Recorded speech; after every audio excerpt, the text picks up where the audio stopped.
បងនៅចាំទាំងអងកាលគ្រាយើងចាប់ដៃគ្នាទួងកំសត់វេទនាពងទាមួយញ៉ាំពីអ្នកស្បត់ថាមិនចោលគ្នាមិនអោយម្នាក់ណាបែកបាក់ឆ្លងផុតឧបសគ្គអូនក៏ប្រើអារម្មណ៍អូនផ្ដាំផ្លែកិញភ្នែកមើលបងម្ដងមានគេលាក់បងស្នេហ៍ស្នងបងដឹងត្រាអូនជួបគេរាល់ថ្ងៃក្លិនគេជាប់កាយអូនហើយអូនមិនបាច់បកស្រាយឡើយបងយល់ឲ្យអូនចេញក្រៅធ្វើការដូចឲ្យអូនទៅមានថ្មីដឹងទេបងឈឺណាថ្លៃគ្មានន័យខត់អូនមិនបានបើដឹងថាមានថ្ងៃនេះមិនបាច់ខំដល់មានបានទោះបីឈឺក្ររហាមរើសសម្រាមគុំឲ្យអូនក្បត់ឲ្យអូនចេញក្រៅធ្វើការដូចឲ្យអូនទៅមានថ្មីទោះបងយំស្លាប់មកថ្លៃក៏វៃហួសពេលទៅហើយស្រឡាញ់គេឲ្យសុខជមបងមិនខត់ទេតែអើយតែបើអូនចង់បកក្រោយចាំត្រាំត្រាយបងនៅទូ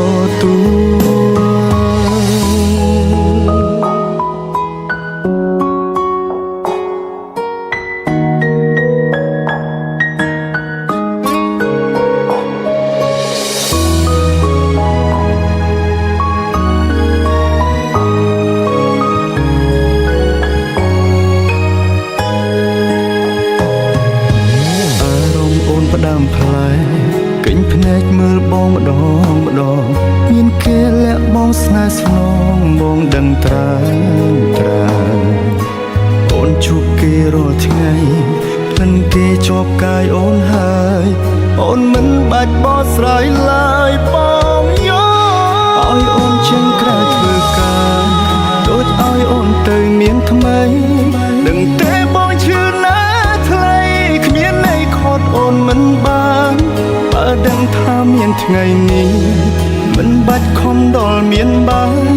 ទោះបីឈឺក្ររហាមរើសសម្រាមគុំឲ្យអូនក្បត់ឲ្យអូនចេញក្រៅធ្វើការដូចឲ្យអូនទៅមានថ្មីទោះបងយំស្លាប់មកថ្លៃក៏វៃហួសពេលទៅហើយស្រឡាញ់គេឲ្យសុខជមបងមិនខត់ទេតែអើយតែបើអូនចង់បកក្រោយចាំត្រាំត្រាយបងនៅទូឲ្យអូនចេញក្រៅធ្វើការដូចឲ្យអូនទៅមានថ្មីដឹងទេបងឈឺណាថ្លៃគ្មានន័យខត់អូនមិនបានបើដឹងថាមានថ្ងៃនេះមិនបាច់ខំដល់មានបានទោះបីឈឺក្ររហាមរើសសម្រាមគុំឲ្យអូនក្បត់ឲ្យអូនចេញក្រៅធ្វើការដូចឲ្យអូនទៅមានថ្មីទោះបងយំស្លាប់មកថ្លៃក៏វៃហួសពេលទៅហើយស្រឡាញ់គេឲ្យសុខជមបងមិនខត់ទេតែអើយតែបើអូនចង់បកក្រោយចាំត្រាំត្រាយបងនៅទូតែបើអូនចង់បកក្រោយចាំត្រាំត្រាយបងនៅទូ